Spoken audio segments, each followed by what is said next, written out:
Good morning everyone. I am Dr. Priya Patil. Today we are going to study unit number first, that is microsporogenesis. So in that unit, first point is structure of microsporangium. Microsporangium is also called as pollen sac. Stamen is the male reproductive organ of any flower which is having anther. Anther is a bilobed structure which contains filament. Filament is the stalk of anther, and filament and anther together we call it as stamen. So anther having bilobed structure, and each lobe of anther contain two pollen sacs, and each pollen sac contain thousands of microsporangia or pollen grains. So when we take tiers of anther, we see the structure like this. That is, at four corners of anther, we are getting four microsporangia or pollen sacs, and in that pollen sacs there are number of pollen grains are present. So microsporangium or pollen sac has two parts, that is outer wall and central homogeneous sporogenous tissue. The wall of microsporangium having four layers. So in that figure we can clearly see that four layers are there in microsporangium. Outermost protecting layer is called as epidermis. Inner to epidermis there is presence of endothecium. Endothecium is hygroscopic in nature. Therefore, in dehiscence of anther, endothecium play very important role, because in dehiscence of anther, endothecium is responsible. Inner to that endothecium there is presence of 1 to 3 layered middle layers. At maturity, these middle layers get degenerates, and inner to that tapetum is present. Tapetum is innermost covering or outermost covering of pollen sac.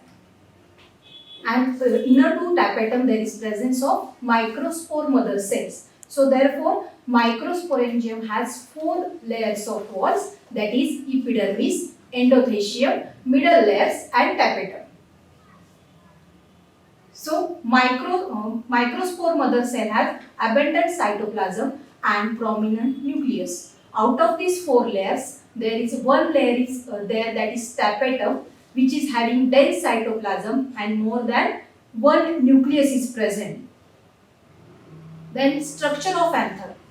As we see, that is the male reproductive part of the flower is called as stamen, and stamen is composed of long tube or stalk which is known as filament, which is attached to that anther.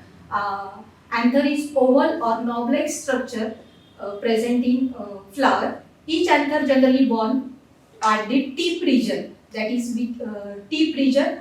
Anther has two lobed structure, so it is called as bilobe, which is playing crucial role in reproduction by forming two male gametes.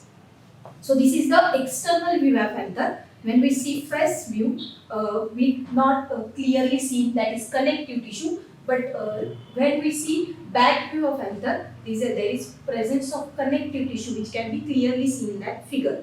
And stamen, that is anthers and filament, together we call as stamen. Anthers are a bilobed structure, and when we take tiers of that anther, we can clearly see that four pollen sacs or four microsporangia present in that anther.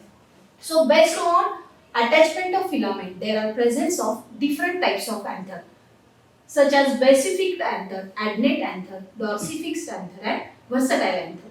In basifixed anther, attachment of filament, that is anther attached to its base to the apex to the filament. So it is called as basifixed anther. It is present in Sesbania. Then adnate anther.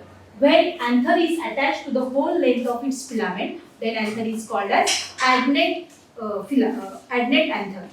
When anther attached dorsally and medially to the apex of the filament, then it is called as dorsifixed anther. That is the filament attachment of filament towards the dorsal side. Then versatile, as the name suggests, anther or filament attached to the anther as such arrangement, that is anther enables swing freely in the environment. In most of the grasses or family Poaceae, this anther can be seen, that is versatile anther.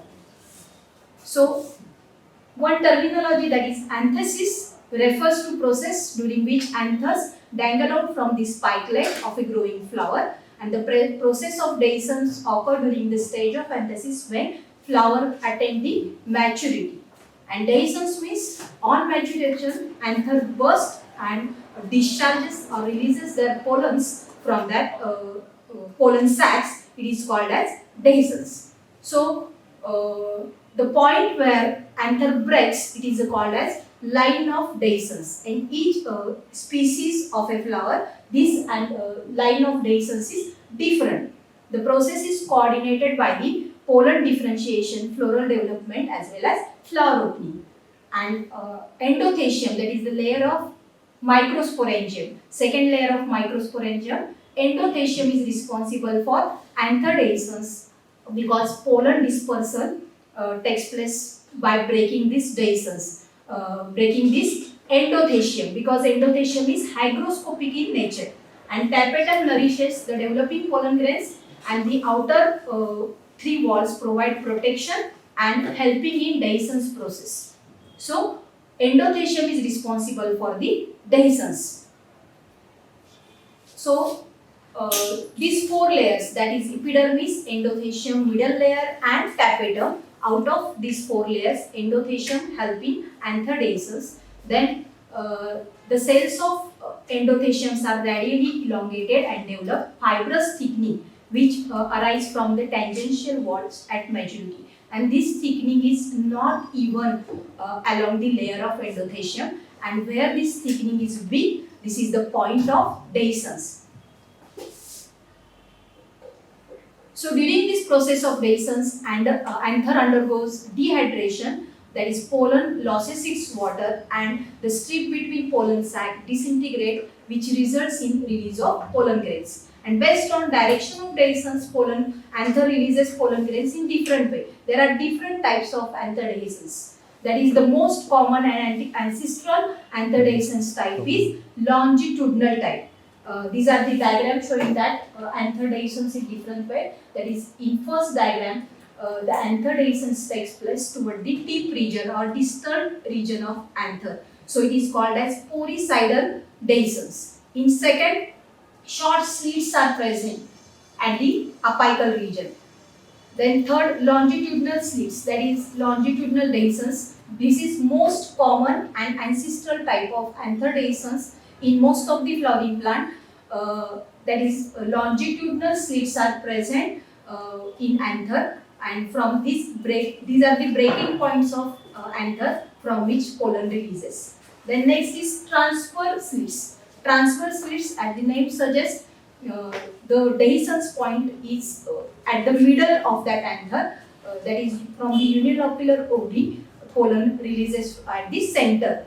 Then walls or valvicular dehiscence. In some angiospermic plant, there are presence of walls, and from which anther can be dehiscence and releases its pollen grain. And irregular dehiscence, that is, there is no such mechanism is present like poricidal, longitudinal, transfer and valvicular. Irregularly, anther can break and releases their pollen. So it is called as irregular dehiscence. So poricidal dehiscence present in most of the plants of potato and brinjal. Longitudinal dehiscence present in dhatura. Then transfer dehiscence seen in members of family Malvaceae. Valvicular dehiscence seen in barberries. Thank you.